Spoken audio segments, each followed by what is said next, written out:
My choice was not smart politics. It didn't test well in focus groups. It ignored all the polls. It also didn't matter. The country I love had one final chance to succeed in Iraq. The new strategy was it, so I supported it. Today, the effects of the new strategy are obvious. The surge has succeeded, and we are, at long last, finally winning this war. We're winning this war. Senator Obama made a different choice. He not only opposed the new strategy, but actually tried to prevent us from implementing it. He didn't just advocate defeat, he tried to legislate it. When his efforts failed, he continued to predict the failure of our troops. As our soldiers and Marines prepared to move into Baghdad neighborhoods and villages, Senator Obama predicted that their efforts would make the sectarian violence in Iraq worse, not better. And as our troops took the fight to the enemy, Senator Obama tried to cut off funding for him. He was one of only 14 senators to vote against emergency funding in May 2007 that supported our troops in Iraq and in Afghanistan. He would rather choose to lose in Iraq in hopes of winning in Afghanistan. But had his position been adopted, we would have lost both wars. 3 weeks after Senator Obama voted to deny funding for our troops in the field, General Ray Odierno launched the first major combat operations of the surge.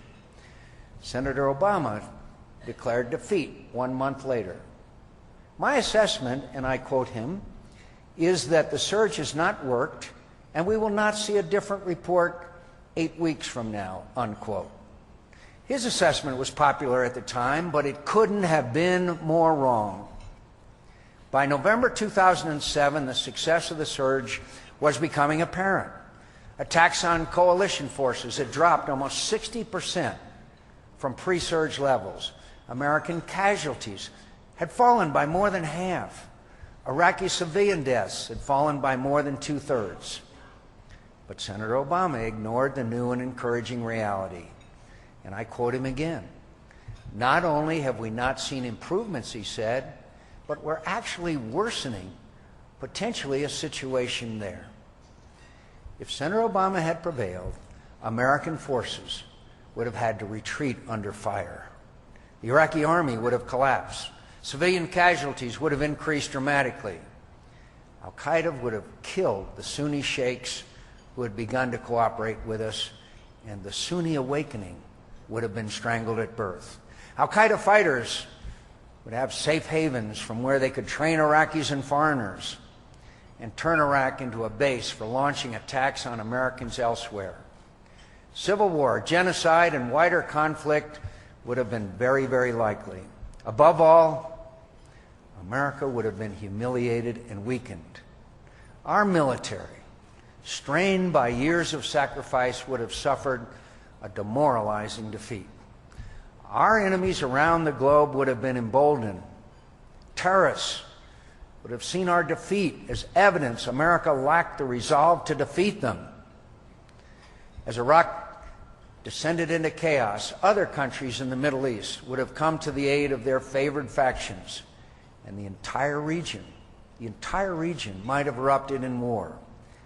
Every American diplomat, American military commander, and American leader would have been forced to speak and act from a position of weakness. Senator Obama told the American people what he thought you wanted to hear.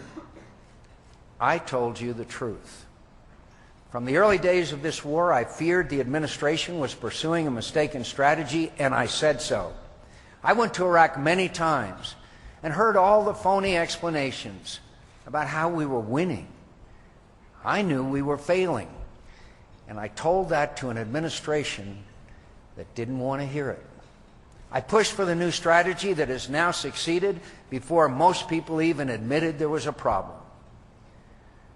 Fortunately, Senator Obama failed, not our military.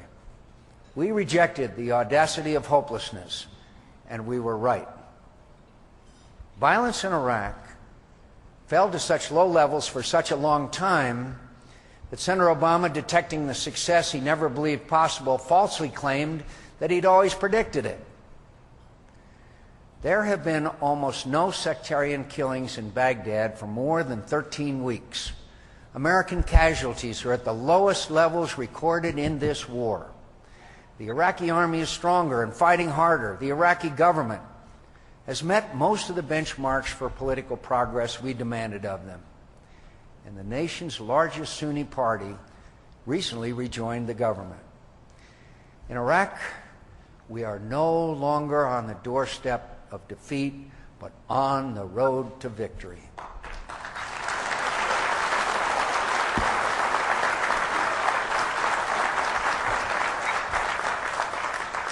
Senator Obama said just this week that even knowing what he knows today, that he would still would have opposed the surge. In retrospect, given the opportunity to choose between failure and success, he chose failure. I cannot conceive a commander-in-chief making that choice.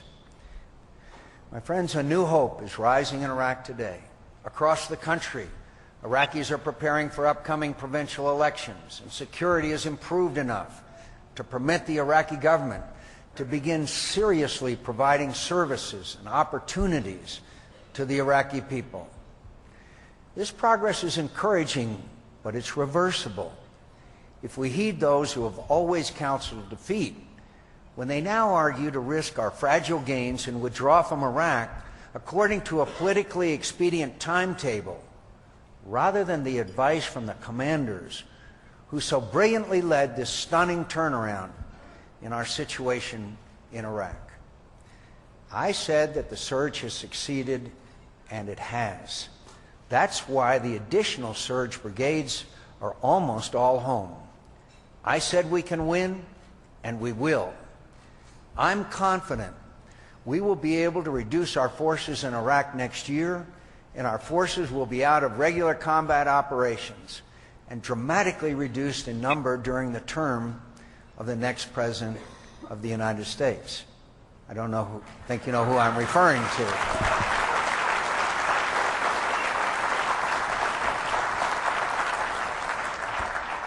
We've fought the worst battles, survived the toughest threats, and the hardest part of this war is behind us. But it's not over yet, and we've come too far. We've sacrificed too much to risk everything we've gained, and all we could yet gain, because the politics of the hour make defeat the more convenient position. Because of the choice we made and all the surge has accomplished, the time will soon come when our troops can come home. But we face another choice today. We can withdraw when we have secured the peace and the gains we've sacrificed so much to achieve or save, or we can follow Senator Obama's unconditional withdrawal and risk losing the peace, even if that results in spreading violence and a third Iraqi war. Senator Obama has suggested he would consider sending troops back if that happened. When I bring them home in victory and with honor, they are staying home.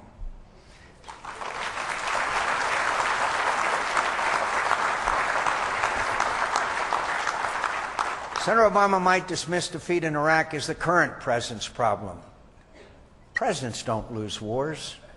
Nations do. And presidents don't fight wars. You do.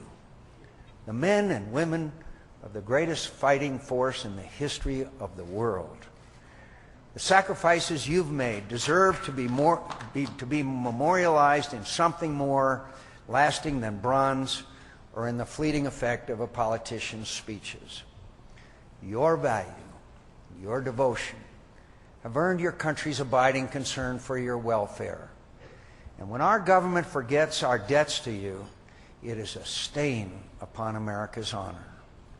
The Walter Reed scandal recalled not just the government, but the people who elected to our responsibility, to those who risk life and limb to meet their responsibilities to us.